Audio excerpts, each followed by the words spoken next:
আমার কোটি কোটি দণ্ডবত পরিপাত, কোটি কোটি দণ্ডবত পরিপাত, কোটি কোটি দণ্ডবত পরিপাত। গীতা জয়ন্তীর আজ সপ্তম দিবস নাকি?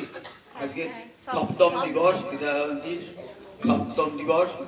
এই সপ্তম দিবসে প্রারম্ভে আপনাদের পাঠ হলো কে তার পরিচয়টা একটু দিই।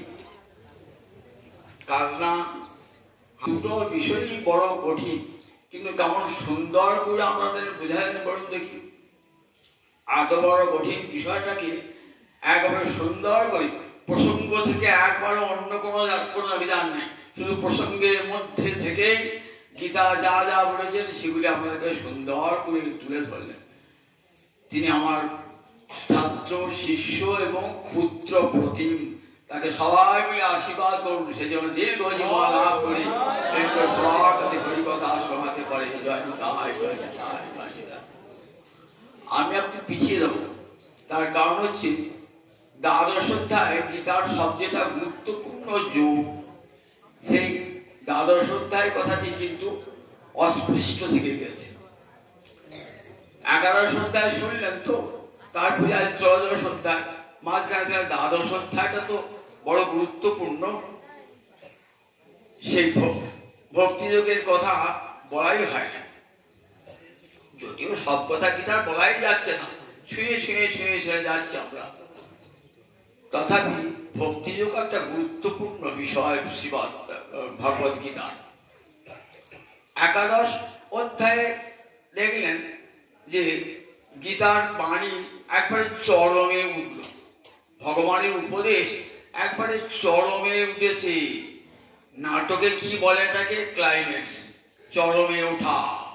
দেখেন না, যাত্রা দেখেছেন, নাটক দেখেছেন তো, একটা ঘটনা একবার তুঙ্গে উঠে গেল, সবাই নিস্তব্ধ দেখছে সবটা, তাকে কি বলে? ইংরেজিতে বলে ক্লাইম্যাক্স। সংস্কৃত ভাষায় পঞ্চসন্ধি আছে নাটকে। এই গর্ভসন্ধি যখন উঠে গেলেন না, একবারে চরম উঠে গেলেন, মনে হয় এইখানে বোধহয় নাটকটা শেষ হয়ে গেল, কিন্তু হয় না। তারপরে আবার ধীরে ধীরে ধীরে ধীরে নেমে আসে, একটা গান আরম্ভ হলো, ধীরে আর ধীরে আরম্ভ হলো, একবারে উঁচুতে উঠলো, তারপর কিন্তু সঙ্গে থেমে যায় না, আবার আস্তে আস্তে আস্তে আস্তে যেখানে আরম্ভ করেছেন সেখানে এসে থামটা। এটাই নিয়ম। তা অনেকে মনে করেন গীতা বোধহয় এইখানে বোধহয় গীতা শেষ হলো, আর কিছু নাই। এই বছর বিশ্ব দর্শন করিয়ে দিলেন তো, বঙ্কিমচন্দ্র করেছেন, বঙ্কিমচন্দ্রের গীতা ভাষ্য আছে, বঙ্কিমচন্দ্র বলছেন এইখানেই গীতা শেষ হয়ে গেল। কিন্তু অনেক কথা তারপরও বলা থেকে যায়, এখনো কিন্তু অর্জুনের মোহ নষ্ট হয় নাই। অর্জুন বলেন নাই যে নষ্ট মোহ শিথিল লব্ধা, আমার মোহ চলে গেছে, আমি স্মৃতি ফিরে পেয়েছি, কত সন্দেহ, আমার সব সন্দেহ চলে গেছে, করিষ্যে বচনমে তব, এটা কোনো বলেন নাই। শিষ্য হয়েছেন কিন্তু এখনো সেটা বলেন নাই, কাজে গীতা এখনো শেষ হয় নাই।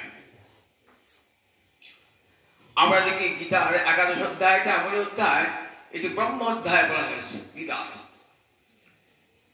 এই গীতার একাদশ অধ্যায়ের শেষে ভগবান একটা চরম সংবাদ দিলেন গীতার।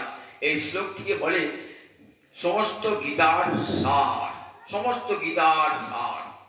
একাদশ অধ্যায়ের যে অন্তিম শ্লোক, সেই শ্লোকটিকে বলা হয়েছে গীতার, বললেন ওই যে গীতার সার। গীতার কি শ্লোকটা আছে?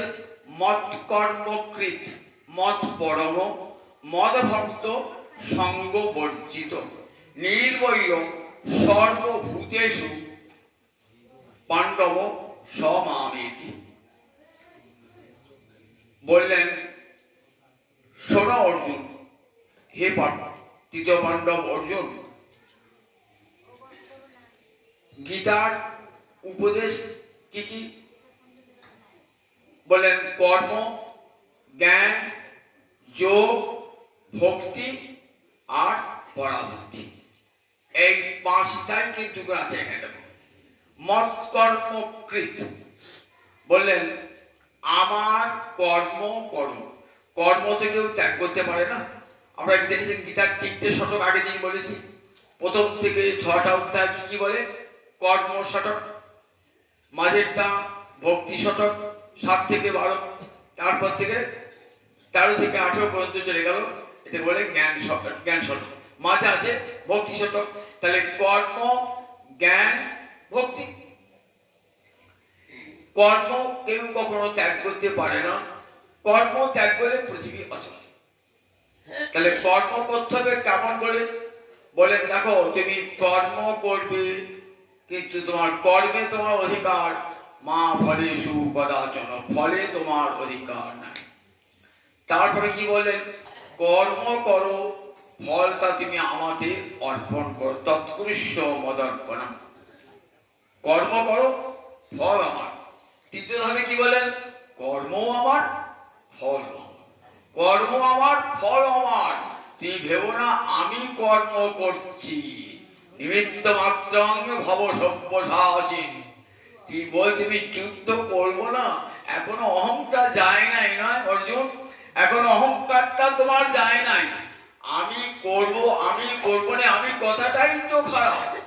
বলেন অহংকর্তৃত্ব নিয়ে যে কাজ করবে তাতেই কিন্তু পাপ স্পর্শ করবে। তুমি যুদ্ধ করবে কে? বলেন দেখবে, ময়া হতাং স্থান জহিমা ব্যতিষ্ঠ। বললেন ময়া হতাং স্থান, আমি তাদেরকে মেরে রেখে দিয়েছি। ময়া হতাং মানে আমার দ্বারা তারা আগেই মরে গিয়ে, দেখো ভীষ্ম, দ্রোণ, কৃপ, কর্ণ সব মরে আছে। বিষ্ণু দর্শন দেখাচ্ছেন, তখন যুদ্ধ হয়নি, কিন্তু গোবিন্দ দেখাচ্ছেন, তার মধ্যে বিষ্ণু দেখাচ্ছেন বড় বড় মুখ বার হয়েছিল। আর একটা তো মুখ নয়, একবার হাজার হাজার মুখ। বাবারে বাপ, যেদিকে তাকাচ্ছেন কৃষ্ণের মুখ, বড় বড় দাঁত, আবার মুখ থেকে আগুন বেরোচ্ছে, কালা নল যেন পড়ে আগুন বার হচ্ছে। দেখছেন দ্রুত বেগে নদী যেমন সমুদ্রের দিকে যায় না, তেমনি কি যাচ্ছেন ওই কৌরবদের সন্তানেরা ওই মুখের ভিতরে প্রবেশ করছে। কর্ণ, কৃপ, দ্রোণ, ভীষ্ম সব ঢুকছে। দেখো ময়া হতান, এই দেখো। আবার দেখছেন বড় বড় দাঁতে না, তাদের সব দেহ চূর্ণ বিচূর্ণ। আমি সব ময়া হতান টান টান জহি, আমি মেরে রেখেছি তাদেরকে মারো। তুমি আবার আমি মেরে রেখেছি তাদেরকে মারো। ময়া হতান টান জহি মা প্রতিষ্ঠা, ব্যথিত হলো না। তুমি মারবার খেয়ে আমি তো মেরে রেখে দিই, তুমি মারলেও হবে না মারলেও হবে। তাহলে তুমি ভাবছো আমি কর্তা, আমি মারবো? তুমি কর্তা, তুমি কর্তা কিসে? কর্তা তো আমি, কর্তা আমি জহিমা, আমি তো মেরে রেখে দিচ্ছি, সব মেরে রেখে দিচ্ছি। অর্জুন দেখছেন, ওই বাবা এখন তো যুদ্ধই আরম্ভ হল না, ভীষ্ম, দ্রোণ, কৃপ, কর্ণ মরে পড়ে আছে। তাদেরকে বলছেন নিমিত্ত মাত্রাং ভব সব্যসাচিন। তাহলে এখন কর্মের কর্তৃত্বটি একবারে ত্যাগ করতে। আমি করার কে? আমি করার কেউ নেই। জানামি ধর্মং নচমে প্রবৃত্তি, জানামি অধর্মং নচমে নিবৃত্তি, দয়া হৃষিকেশ হৃদি স্থিতেন যথা নিযুক্তস্মি তথা কর্মমি। জানামি ধর্মং নচমে প্রবৃত্তি, আমি ধর্ম কি তা জানি, তাতে আমার প্রবৃত্তি নাই। আমি অধর্ম কি তা জানি, তাতে আমার নিবৃত্তি নাই। দয়া হৃষিকেশ হৃদি স্থিত, হে হৃষিকেশ তুমি আমার হৃদয়ে থেকে আমাকে যা করাবে আমি তাই করব। অধর্ম করালেও অধর্ম, ধর্ম করালেও ধর্ম। তাহলে ভগবান সেই যে সব কর্মের কর্তা, এই বোধটা আগে এনে যদি কর্ম করেন, তাহলে কর্ম কর্ম ফল আমরা বন্ধন আনবে না, আমরা পাপ পুণ্য স্পর্শ করবে না। এইটি হলো কর্ম তত্ত্ব। কর্তৃত্বহীন এটি মত কর্মকৃত। বলে কর্ম করবে, আমার কর্ম করবে, মত কর্ম আমার কর্ম, আমার প্রীতির জন্য সব কর্ম করো, আমার প্রীতির জন্য কর্ম করতে হবে। কর্ম করো আমার প্রীতির জন্য, মত কর্মকৃত। তারপরে কি বলেন? বললেন বললেন মদ ভক্ত, আমার ভক্ত হতাব না, নির্বৈল সর্বভূতে, কর্মের কথা। তারপরে নির্বৈল সর্বভূতেষু, বলেন সকল ভূতে নির্বৈর হও, মানে শত্রুতাহীন হও, কোন কারোর প্রতি বিদ্বেষ ভাব রেখো না, নির্বৈর হও। তখন একটু হাওয়া বলেন দেখি, আর বাড়ি আমার চোখে এই লোকটা আমার পছন্দের, এই লোকটা আমার অপছন্দের, যে লোকটা অপছন্দের তাদেরকে শত্রুতা করি। কিন্তু বলছেন নির্বৈর সর্বভূতেষু, এটা হলো জ্ঞানের কথা। আগে কর্মের কথা বল, এবার নির্বৈর সর্বভূতেষু জ্ঞানের কথা। কখন হয়? তত্ত্ব জ্ঞান এলে পরে নির্বৈর হয়, সর্বভূতি হওয়া যায়। যখন জানবো এক ভগবান আমার মধ্যে আছে, আপনার মধ্যে আছে, ওনার মধ্যে আছে, তার মধ্যে আছে, এমনকি একটা ক্ষুদ্র পিপিলিকার মধ্যে আছে, তখন তাকে হত্যা করতে আমার অন্তরটা কেমন হবে? ব্যথিত হইবে না। যে ভগবান আমার হৃদয়ে রয়েছে, ওই পিঁপড়েটার, ওই কুকুরটার, ওই পাখিটার, ওই মানুষটার হৃদয়ে সেই ভগবানটাই রয়েছে। সুতরাং তাকে আঘাত করা মানে নিজেকেই আঘাত করা, ভগবানকেই আঘাত করা। তখন সে কি হয়? সে নির্বৈর হয়ে যায়, আর কারো প্রতি শত্রুতা করে না। এটাই হলো জ্ঞানের শেষ কথা। তত্ত্বজ্ঞান এলে এটি হয়ে যায় সমস্ত ভূতে আত্মদর্শন, পরমাত্ম দর্শন, সমস্ত ভূতে জ্ঞানের কথা। মত কর্ম কি? এবার নির্বৈর সর্বভূতে যোগের কথা কি? সঙ্গবর্জিত। সঙ্গবর্জিত মানে আসক্তি বর্জিত হও। আসক্তি কখন হয়? পাঁচটা লোকের সঙ্গে মিশি বিষয়ের ধ্যান হয়, তখন আসক্তি হয়। ভাগবতে দেখবেন অবধূত সংবাদ, অবধূত সংবাদে অবধূত বলছেন যদু মহারাজকে, যে মহারাজ একটা কুমারী বালিকা আমার গুরু, বিয়ে হয় নাই, কুমারী বালিকা, সে আমার গুরু। কুমারী বালিকা আবার কারু গুরু হয় নাকি? বলছে হ্যাঁ মহারাজ, বালিকাটা আমার গুরু। অবাক হয়ে গেছে। আচ্ছা বলো বলো যে অবধূত, শুনি না কেমন তোমাকে তোমার গুরু হলো। বলে শুনবে, আমি ঘুরতে ঘুরতে একটা ঘুরে ঘুরে অবধূত, তো আমার তো থাকবারও জায়গা নেই, খাবারও জায়গা নেই, ঘুরে ঘুরে বেড়াই। ঘুরতে ঘুরতে ঘুরতে ঘুরতে একটা বাড়িতে এসেছি, দেখি সেই বাড়িতে কেউ নাই, একটা মাত্র কুমারী বালিকা আছে, বাবা মা মারা গেছে, আত্মীয় স্বজন কেউ নেই। এখন পাড়া প্রতিবেশীতে একটা বিয়ের সম্বন্ধ দেখছি। তা যারা পাত্রপক্ষ তার দু তিনজন লোক এসেছে মেয়েটাকে দেখবার জন্য, তাহলে তো কিছু খাওয়ার ব্যবস্থা করতে হবে। কি করবে? ঘরে তো ধান আছে কিন্তু চাল নাই। ধানটা কি করবে? ঢেঁকিতে পাট দিয়ে সেই ধানটাকে চাল করতে হবে, সেটা করবার তো লোক নাই। তা সে তখন কি করছে? নিজেই পাশের ঘরে একটা ঢেঁকি আছে, ঢেঁকিশালা আছে, সেইখানে 2 কেজি ধান নিয়ে গিয়ে সেখানে পিষি। আর বাইরে বারান্দায় বসে আছে, তাকে দেখতে তার আছে। এই বালিকার হাতে 4টে চুড়ি আছে। যখন ঢেকিতে পাক দিচ্ছে না, তার উপরে একটা দড়ি টানতো, ঝাঁড়া ঝাঁড়া ঝাঁড়া ঝাঁড়া শব্দ হচ্ছে। দেখবে ঢেকি, আগে কারণ ঢেকি দেখতে পারেন না, তো পা দিয়ে ঢেকিটা নামাচ্ছে পাচ্ছে, আর একটা দড়ি ধরে আছে। যখন ধরেছে তখন এই 4টে চুড়ি ঝাঁড়া ঝাঁড়া ঝাঁড় করছে।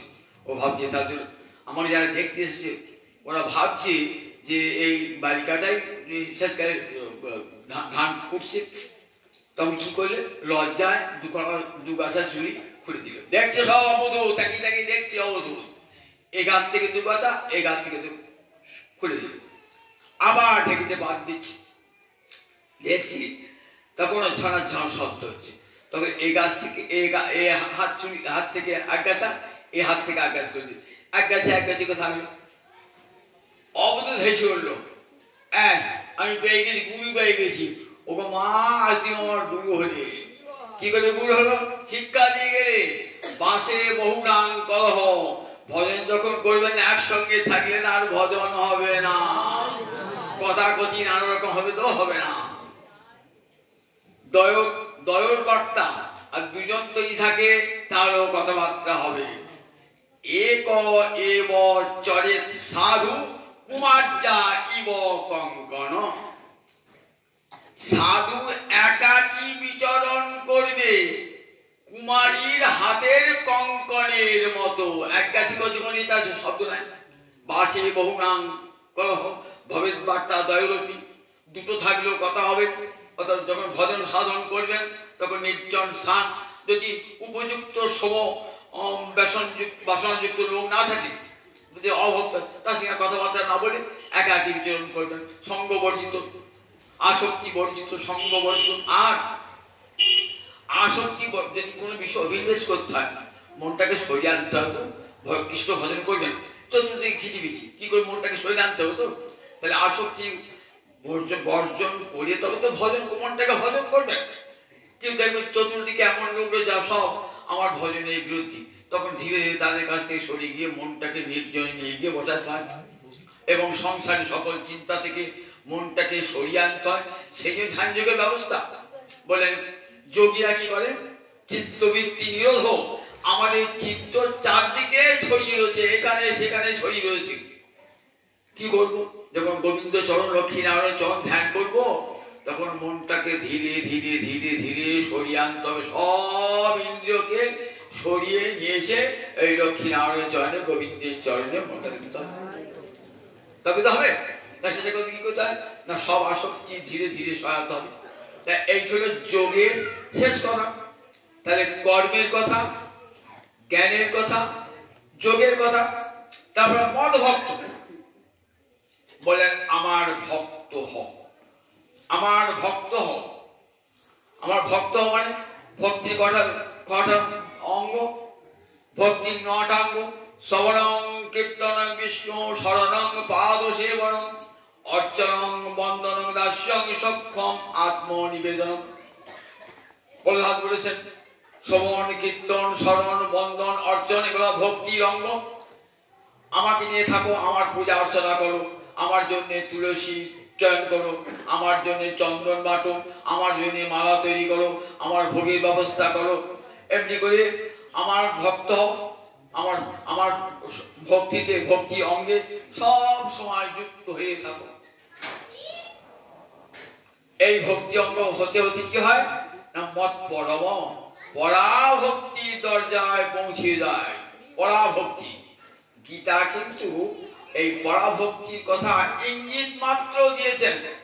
পরাভক্তি বা প্রেম ভক্তি কোথায় পাবো আমরা? শ্রীমদ্ ভাগবতী। তাই গীতা যেখানে শেষ হলো, ভাগবত সেখানে শুরু। গীতা যেখানে শেষ, ভাগবত সেখানে শুরু। গীতা সূত্র আর ভাগবত তার উদাহরণ। গীতা দর্শন, ভাগবত দর্শনীয়। দর্শন মানে চক্ষু। গীতা দিয়ে ভগবান আমাদের দুটো চোখ তৈরি করে দিলেন। এইবার চোখ কি দেখবো? দর্শনীয় মানে বিগ্রহ। ভাগবতে দেখবো, সেই বিগ্রহকে দেখবো, দর্শন করব। সেই বিগ্রহ ভাগবত তৈরি করেছেন, রাধা গোবিন্দ যুগল বিগ্রহ তৈরি করেছেন, সেই চোখ দিয়ে দেখবো। তাহলে গীতা যেখানে, গীতা যে 5টি কথা, কর্ম, জ্ঞান, যোগ, ভক্তি, পরাভক্তি, এই 5টাই কিন্তু এই শ্লোকটায় রয়েছে। এই শ্লোকটা কোথায় আছে? কোথায় বলুন দেখি? একাদশ অধ্যায়ে অন্তিম শ্লোক। খুব ভালো করে পড়বেন বাড়িতে গিয়ে। একাদশ অধ্যায়ে অন্তিম শ্লোক দেখবেন। গীতা যা তা বলতে চেয়েছেন সব গোটাই কিন্তু আছে কোথায়? সব গোটাই আছে এই অন্তিম শ্লোক। সব আছে অন্তিম শ্লোক। সেখানে কি বলেছেন? এটি গীতার্থ সার। গীতার্থ সার। এই একাদশ অধ্যায়ে ভগবানের অপূর্ব রূপ দর্শন করলেন তো, যা দেবতারাও দেখতে পায় না, কোটি কোটি জন্মের তপস্যা দ্বারাও দেখা যায় না। অর্জুন, তুমি আমার একান্ত প্রিয় বলে তোমাকে দেখালাম, আমি তোমাকে দিব্যচক্ষু দান করলাম, তুমি আমার খুব প্রিয়তম বলি। এই বিশ্ব দর্শন করার পর অর্জুনের চিত্ত এলোমেলো হয়ে গেল। এতক্ষণ ভাবছিল তো কৃষ্ণ আমার বন্ধু, কৃষ্ণ আমার তো বন্ধু, মামাতো কৃষ্ণ তো ভাই, দুজন তো নিজের আত্মীয় স্বজন, একসঙ্গে খেয়েছেন, মেখেছেন, পড়েছেন, শুয়েছেন, কত আমোদ ঠাট্টা করেছেন।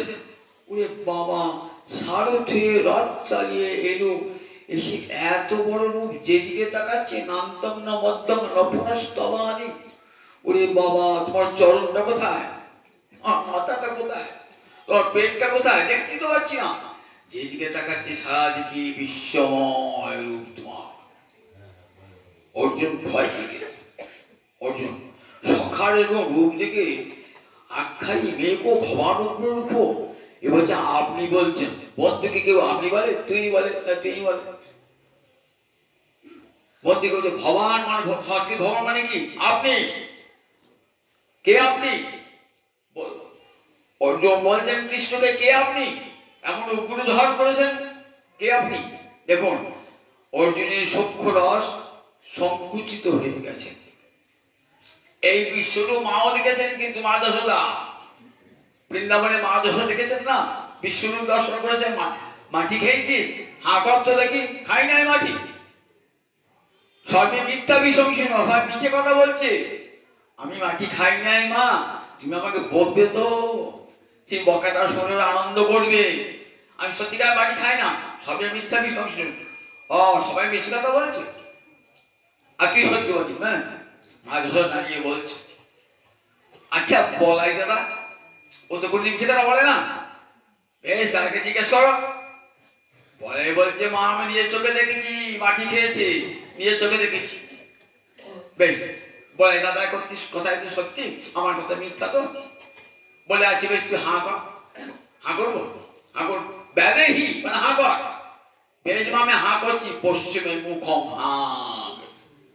মুখটা দেখো, দেখছেন মুক্ত না, মুখের ভিতরে একটা ব্রহ্মাণ্ড নয়, অনন্তকের ব্রহ্মাণ্ড। হাঁ করা মুখের মধ্যে অনন্তকের ব্রহ্মাণ্ড, তার মধ্যে কত নদ নদী সাগর ভূধর সব, বৃক্ষ লতা পাতা পশু পক্ষী সব।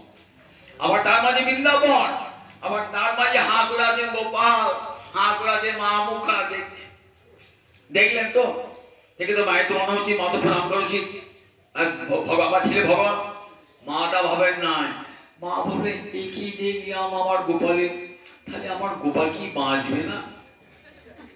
আমার গোপাল তো 8 মাসে হয়েছে, 8 মাসে ছেলের বাঁচে না বলে সবাই। তাহলে মনে হয় এইসব দেখলাম, এরপরে পুরো অপদেবতা ভর করেছে কি মনে হয় আমার গোপালকে। হে নারায়ণ, আমার গোপালকে বাঁচিয়ে রেখো, আমার গোপালকে বাঁচিয়ে রেখো, এ মনে হয় পুরো অপদেবতা ভর করেছে। দেখেছেন তো, ভাবছেন। আবার মনে বৈরাগ্য, নিজের ছেলেকে ভাবছেন যদি গোপালের বিয়ে হয়ে যায়, কে কার ছেলে, কে কার মেয়ে, কে কার মা, মনে বৈরাগ্য এসে গেছে।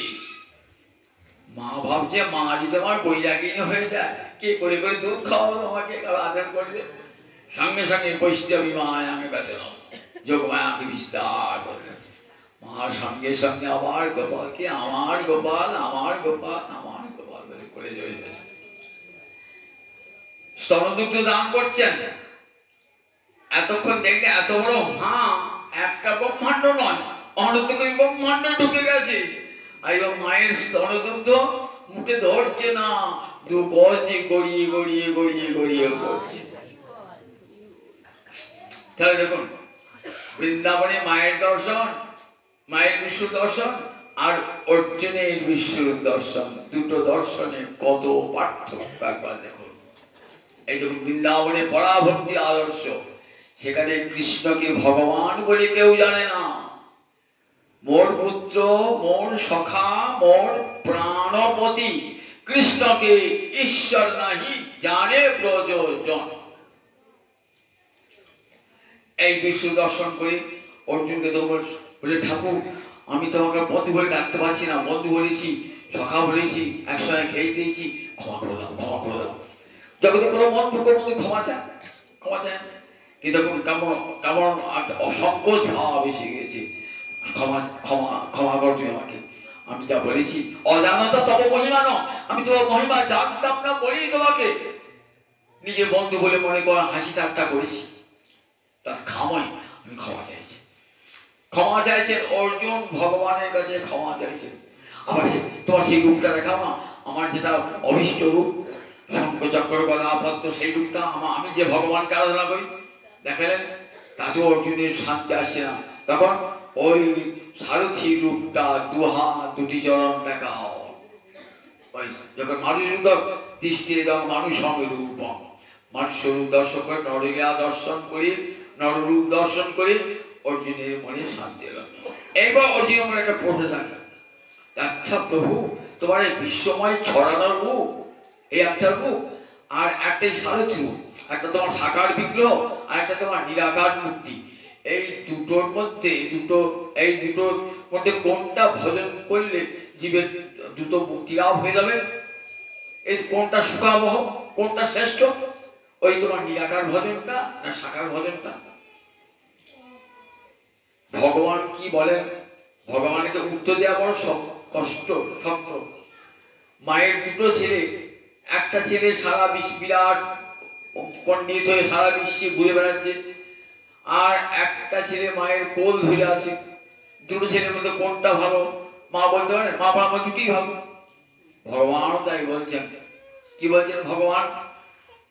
ভগবান বলেন, দেখো, মজ্জা বেশি তো যারা চেতসা, আমাকে যারা চিত্ত আবিষ্ট করে আমাকে আগড়িয়ে ধরে বসে আছে না, তারা শ্রেষ্ঠতম যোগী। আমার এই সাকার রূপে যারা ভক্তি যোগে আমাকে সাকার রূপে দেখে আমার চরণে আত্মনিবেদন করেছেন এবং আমাকে মজ্জাবেষ্ট চেতসা আমাকে চিত্রটাকে সমর্পিত করেছেন, তারা অধিকতর শ্রেষ্ঠ। অর্থাৎ সাকার বিগ্রহ, ভক্তি পথে যারা সাকার বিগ্রহের উপাসনা করে তারা শ্রেষ্ঠ যোগবিত্তমান। আবার যারা জ্ঞানের পথে নিরাকার ব্রহ্মের উপাসনা করে বললেন তারাও আমাকেই পায়। তে প্রাপ্নুবন্তি মামেব সর্বভূত হিতেরতা, তারাও আমাকে পায়। দুটোই সমান বটে। তবে কি জানো, যারা নিরাকার মূর্তিতে আমার নিরাকার পথে আমার ভজনা করে না, ক্লেশ অধিকতর তেষাং অব্যক্তা সত্য চেতসা, অব্যক্ত মূলতিতে যাদের চিত্ত আসক্ত হয়েছে তাদের ভজন করা বড় ক্লেশদায়ক। আমরা তো দেহধারী জীব, আমাদের দেহ আছে, আমরা সব সীমাবদ্ধ জীব দেখতে অভ্যস্ত। আমরা কখনো অসীম ভগবানকে ভাবতে পারি? অসীম ভগবানকে ভাবনায় আনতেই পারি না। সারা বিশ্ব নিরাকার ভগবানকে আমরা ভজন করবো কেমন করে? কি করে ভজন করব? তাই তোমার যে সাকার বিগ্রহ, সেই আমার যে সাকার বিগ্রহ, সেই সাকার বিগ্রহে ভজন হয়, নিরাকার বিগ্রহতে ভজন হয় না। আপনি বাড়িতে গোবিন্দ এনেছেন, গোবিন্দ এনে মালা পরাবেন, চরণে ফুল দেবেন, চন্দন দেবেন, কিন্তু নিরাকার বিগ্রহে কোথায় চরণ দেবেন, কোথায় চরণ পাবেন, কোথায় মালা পরাবেন, কোথায় তুলসী দেবেন? তাহলে ভজনটা তো হবে না। বলেন আমার সাকার মূর্তিতেই ভজন হয়। দেখো এতে ক্লেশ নাই, কিন্তু বরং আনন্দ পায় ভক্ত, আমাকে সেবা করে আনন্দ পায়।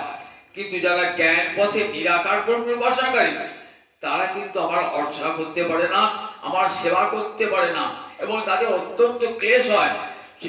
সেই মনে আমার রূপটাকে ধারণা করা তাদের খুব কষ্টকর। নিরাকার ব্রহ্ম রয়েছে, সর্বং খলিদং ব্রহ্ম, সর্বত্র ব্রহ্ম বিরাজ করছেন, এটা আমি ধারণায় আনবো কি করে? আমার এই ক্ষুদ্র মনে সেই বিশাল ভগবান, বিশ্বব্যাপী ভগবান, ব্যাপনশীল বিষ্ণু ভগবান, তাকে আমার ক্ষুদ্র হৃদয়ের মধ্যে আনবো কেমন করে? কিন্তু আমার লক্ষ্মীনারায়ণ মূর্তি, আমার আরাবৈদ মূর্তি, এটা আমি ধ্যানে আনতে পারি। তাই ক্লেশ অধিকতর তেষাং, তাদের ক্লেশ অধিক। দেখো, তাই ভক্ত আমার ওই জ্ঞানীর চেয়ে বেশি প্রিয়। কেন জানো? ভক্ত আমার অধিকার, ভক্ত আমাকে আঁকড়িয়ে পড়ে থাকে। তেষাং অহং সমুদ্ধর্তা মৃত্যু সংসার সাগরা। জ্ঞানী সাধন পথে চলতে পারে, নিজ সামর্থ্য আছে, আমার উপর ভরসা করে না, কিন্তু আমার ভক্ত আমার চরণে পড়ে থাকে, আমাকে সংসার সাগর থেকে উদ্ধার করে দাও। আমি ভজন জানি না, আমি সাধন জানি না, আমি সংসার দুঃখ জলধিতে পড়ে আছি। হে গৌর হরি, দাও তোমার চরণ দুটো দাও, তোমার চরণ ধরে আমি সংসার সাগর পার হয়ে যাব। তেষাং অহং সমুদ্ধর্তা মৃত্যু সংসার সাগরা ভবামি ন চিরাট পার্থ মজ্জাবেশিত চেতসাং। যারা আমার চরণে, যারা চিত্তকে আবিষ্ট করেছে, হে গোবিন্দ, আমার ভজন নয়, আমার সাধন নয় প্রভু, আমি তোমার চরণে পড়ে রইলাম। যে ছেলেটা মাকে আঁকড়িয়ে থাকে, আর যে ছেলেটা হাঁটতে শিখেছে, দুটোর মধ্যে মা কাকে বেশি ভালোবাসে? যে হাঁটতে পারে না, সব সময় কোলে থাকে, তাকে ভালোবাসে, বেশি ভালোবাসে। আর ও তো হাঁটতে চলতে শিখেছে, আপনা আপনি চলবে। তাই জ্ঞানী কি হয়? সাধন সামর্থ্যে, আপন সাধন সামর্থ্যে চলে বলে ভগবানের তা তো কাছে কাছে হতে পারে না, কিন্তু ভক্ত ভগবানের খুবই কাছে নিকটস্থ হয়। কেন? সে ভগবানকে আবৃত থাকে। তাহলে এখানে একটা সিদ্ধান্ত দেখুন, নিরাকার ভজন আর সাকার ভজন, এই দুটোর মধ্যে ভগবান কি বলেন? সাকার ভজনটাই শ্রেষ্ঠ। যারা সাকার বিগ্রহের ভজন করে আমার, তারাই যোগবিত্তমান। এদিকে বলা হয় ভক্ত, আর যারা নিরাকার পথে ভজন করে তাদেরকে বলে জ্ঞানী। এই যে ভক্তের বলে কি কি গুণ থাকে, কতগুলো ভক্তের গুণের কথা বললেন। অদ্দেষ্টা সর্বভূতানাং মৈত্র করুণ এই বচন। আমার ভক্ত কারো প্রতি কোনো বিদ্বেষ পোষণ করেন না। অদ্দেষ্টা সর্বভূতান, সকল জনকে বন্ধু রূপে ভাবনা করেন। জগতের সবাই আমার প্রিয়জন, মনুজা ভ্রাতর সর্বে, সবাই আমার ভাই আপনজন, এই বোধ থাকে ভক্তের অন্তরে। সবার প্রতি তাদের করুণা। দেখুন প্রহ্লাদের দৃষ্টান্তে, প্রহ্লাদকে বলছেন ভগবান, প্রহ্লাদ তুমি কত দুঃখ কষ্ট পেয়েছো, তো তাই তুমি এবার আমার কাছে মুক্তি নাও। বললেন না না প্রভু, জগতের কত কোটি কোটি জীব কত দুঃখ কত কষ্ট পাচ্ছে প্রভু, তাদের কষ্ট থেকে মুক্তি দাও প্রভু, আমি আমার নিজের মুক্তি চাই না। ওই মুনিদের মতো নির্জয়ে গিয়ে নিজের মুক্তির জন্য ভজনা আমি তা চাই না। আমি চাই সকল জীবের মঙ্গল হোক, সকল জীবের করুণা, সকল জীব যেন এই দুঃখ বিপদ থেকে মুক্তি পায়। ঠিক আছে? সবার জন্য করুণা, এমনকি তাদের শত্রু হয় তাকেও করুণা। হরিদাস ঠাকুরকে বেত্রাঘাত করছে তো, আর যারা বেত্রাঘাত করছে তাদের জন্য করুণা চাইছেন ভগবানের কাছে। দেখেছেন? তাদের জন্য করুণা, যারা তার অঙ্গে চাবুকের আঘাত করছে। মোর দ্রোহে এসবার নহুক অপরাধ, আমার দ্রোহে এদের যেন কোনো অপরাধ না হয়। এসব দ্রোহে কৃষ্ণ করহ প্রসাদ। বলে এদিকে অনুগ্রহ করো প্রভু, কৃপা করো প্রভু। তাহলে শত্রুর প্রতিও তার তাদের করুণা, ভক্তের করুণা থাকে। তারা অনিকেত স্থিরমতি ভক্তিমান মে প্রিয় নর। আমার ভক্ত কেমন? অনিকেত মানে বাড়ি নাই ঘর নাই। বলে না না, বাড়ি ঘর ভক্তের থাকতেই পারে, বাড়ি ঘরে আসক্তি নাই, গৃহে আসক্তি নাই। সে কখনো ভাবে না এটা আমার বাড়ি, সে ভাবে ভগবানের বাড়ি, আমি সেই বাড়িতে ভাড়াটিয়া আছি। কারণ বেদ কি বলেছেন? ঈশাবাস্যমিদং সর্বং যৎকিঞ্চ জগত্যাং জগৎ। ঈশ্বরের আবার ভূমি, তাকে বলছি আমার বাড়ি। কত বড় স্পর্ধা! আপনার বাড়িটা আমি গিয়ে যে বলছি আমার বাড়ি, আপনি সঙ্গে সঙ্গে থানায় জানিয়ে দেবেন, পুলিশ দিয়ে নিয়ে এসে হটিয়ে দেওয়া বাড়ি দেবেন না। আর ভগবানের বাড়িটাকে বলছে আমার বাড়ি বলছি। কত বড় স্পর্ধা দেখুন! আমার বাড়ি, আমি আমি স্বর্গ, আমি যেখান থেকে গেছি স্বর্গ থেকে রেস্টি করে নিয়ে এলাম, জায়গাটা এটা আমার বাড়ি। অথচ আমরা বলি আমার বাড়ি। পেট বলছে কখনো বলে না, মা বলছেন কখনো বলতে নাই, এটা গোবিন্দের বাড়ি, ঈশাবাস্যম, ঈশ্বরের আবাস ভূমি। আমি ভাড়াটিয়া আছি, কিন্তু ভাড়া দিই না। ভাড়াটিয়া কিন্তু ভাড়া দিই না। যার করুণায় বাস করছি, যার জল খাচ্ছি, যার ফল খাচ্ছি, যার বায়ু আস্বাদন করছি, বেঁচে আছি, তাকে কিন্তু ভাড়া দিই না। দেখেছেন? এমন করুণাময় মালিক সব দিয়েছে। এখন ভাড়া দিলে শুধু ঘরটা ভাড়া দেবে, আমাকে জল দেবে নাকি, খাবার দেবে নাকি? এমন ভগবান করুণাময়, বাড়িও দিয়েছেন, খাবার ব্যবস্থা করে দিয়েছেন। তাহলে বিনিময়ে কিছু তো ভগবানকে দিতে হবে, সেটা আমরা ভগবানকে দিই না। দেখেছেন তো আমরা কেমন অকৃতজ্ঞ! ভগবানের কাছে সব নেবো, কিন্তু ভগবানকে কিছুই দেবো না, ভাড়া তো দিই না। এতটুকু কৃতজ্ঞতাও প্রকাশ করি না। গোবিন্দ, তোমার করুণায় বেঁচে আছি, এই যে পৃথিবীতে আছি তোমার করুণা, মায়ের পেটে এসেছি তোমার করুণাতে। মায়ের পেট থেকে যখন বেরিয়েছি তখন বাঁচবো কেমন করে? তুমি কৃপা করে মাতৃস্তন্যে দুগ্ধ দিয়েছো, কি করে আমি বড় হব? তার জন্য মা আমার সব সময় মায়ের মধ্যে সেই শক্তি দান করেছো। তাহলে একবারে শৈশব থেকে মৃত্যু পর্যন্ত তুমি আমার সাথে সব সময় রয়েছে প্রভু। অথচ তোমার কথা একবার আমি চিন্তাও করি না। আমি এত বড় হলাম মায়ের পেট থেকে বেরিয়ে, সব তো তোমার করুণায়, তোমার দেওয়া ফল, তোমার দেওয়া জল, তোমার দেওয়া বায়ু, তোমার দেওয়া আকাশ সব ভোগ করলাম, কিন্তু একবারও হা গৌর হা গোবিন্দ বলে তোমার কাছে কৃতজ্ঞতা বলতে হবে না। অনিকেত, তাই বলেন অনিকেত স্থিরমতি, তাদের চিত্ত স্থির। গোবিন্দ ছাড়া তাদের মন আর কোথাও যায় না। শুনলেন তো ডাক্তারের কাছে? অব্যভিচারিণী মতি, ব্যভিচারিণী রমণী যেমন শতপুরুষে মন দেয়, তেমনি যারা ব্যভিচারী ভক্তি তারা এখানেও হত্যা দিচ্ছে, এখানেও কবর দিচ্ছে, এখানে মাধুরী দিচ্ছে। বিশ্বাসী নাই, কৃষ্ণ মন্ত্রে দীক্ষা গ্রহণ করে যেখানে সেখানে যায়, যেখানে সেখানে খায়, গুরু নিষেধ কোনো কিছুই মানে না। দেখেছেন তো এদের ভজন কোনো গায়ে কোনোদিন ভজন সিদ্ধি লাভ হবে? কোনো গালেই হবে না।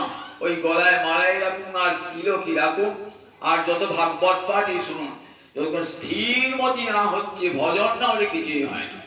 তীর্থে তীর্থে ঘুরে বেড়াচ্ছে, তীর্থে ঘুরে বেড়ে আমার কি হবে? তীর্থে ঘুরে বেড়ালে কিছুই হবে না।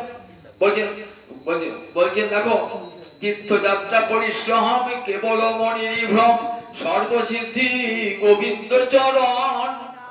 তীর্থযাত্রা পরিশ্রম কেবল মনির ভ্রম, সর্বসিদ্ধি গোবিন্দ চরণ। তীর্থে তীর্থে ভ্রমণ করে আমার কি লাভ হবে?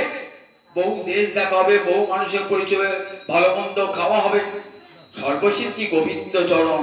বলে দেখো এই যে বলছে না গীতা, যত্র গীতা বিচারস্য পঠনং পাঠনং শ্রুতং তত্র সর্বাণি তীর্থানি পুরাগাদিনী ভূতলি।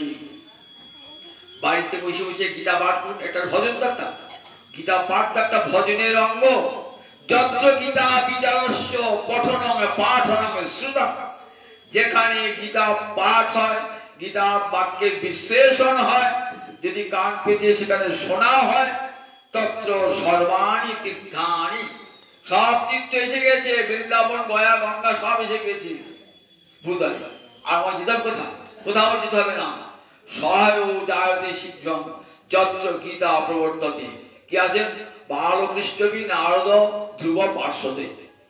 গোপাল গোবিন্দ চলে এসেছেন, সঙ্গে সঙ্গে তাকে নিয়ে এসছেন, সঙ্গে পার্শ্বদগণকে, চলো নারদ, চলো ধ্রুব, আজ অমুক জায়গায় গীতা পাঠ হচ্ছে, যাই যাই শুনি গা গিয়ে। দেখেছেন তো মহিমাতে পড়েছেন তো? মহিমাতে যদি বিশ্বাস রাখেন তাহলে দেখবেন যেখানে গীতা পাঠ হচ্ছে তো এখানে গোবিন্দ এসে গেছেন, একা আসেন নাই। নারদ, ধ্রুব, প্রহ্লাদ, অম্বরীশ, ভরত সবাইকে দুটি চলো আজ গীতা শুনতে যাবো আমরা লক্ষ্মীনারায়ণ মন্দিরে, সবাই এসে গেছে। তাহলে ভজনটাই তো আসল। গীতা পাঠ, গীতা শ্রবণ একটা ভজন। অনিকেত শ্রীমতী ভক্তিমান মেয়ে প্রিয় আমার ভক্ত অনিকেত গৃহা আসক্তি থাকে না, স্থিরমতি, মনটা একবারে গোবিন্দ চরণে স্থির, দোলাচল প্রবৃত্তি নয়। আমি সংসার গোবিন্দকে ভজন করবো, সংসার থাকবে। বলছেন গোবিন্দ গীতা পাঠে, অর্জুন তুমি যেমন সব্যসাচী, অর্জুন যেমন বলছেন তেমনি সংসার ক্ষেত্রে সব্যসাচী হও। সংসার ক্ষেত্রে সব্যসাচী মানে যার বাঁ হাতটাও চলে, ডান হাতটাও চলে, আবার বাঁ হাতটাও চলে, তাকে বলে সব্যসাচী, দুটো হাত চলে। আমাদের সংসার থেকে ওই অর্জুনের মতন সব্যসাচী হতে হবে। কিরকম সব্যসাচী? সংসার করতে হবে, আবার গোবিন্দকে রাখতে হবে। মনে মনে গোবিন্দ আর বাইরে সংসার, মনে গোবিন্দ বাইরে সংসার, সবসময় রাখতে হবে। সংসারে কত সুখ আসবে, কত দুঃখ আসবে, কত বিপদ আসবে, আপদ আসবে, আসুক, জানতে হবে তার পশ্চাতে মঙ্গলের একটা আগমনের আশা রয়েছে। যে কোনো দুঃখ বিপদের পশ্চাতে জানবেন সেখানে ভগবানের নিশ্চয় কোনো মঙ্গল বার্তা লুকিয়ে রয়েছে। আমরা দুঃখ এলে বিপদে এলে পরে কি হয়? একবারে বিমর্ষ হয়ে পড়ি।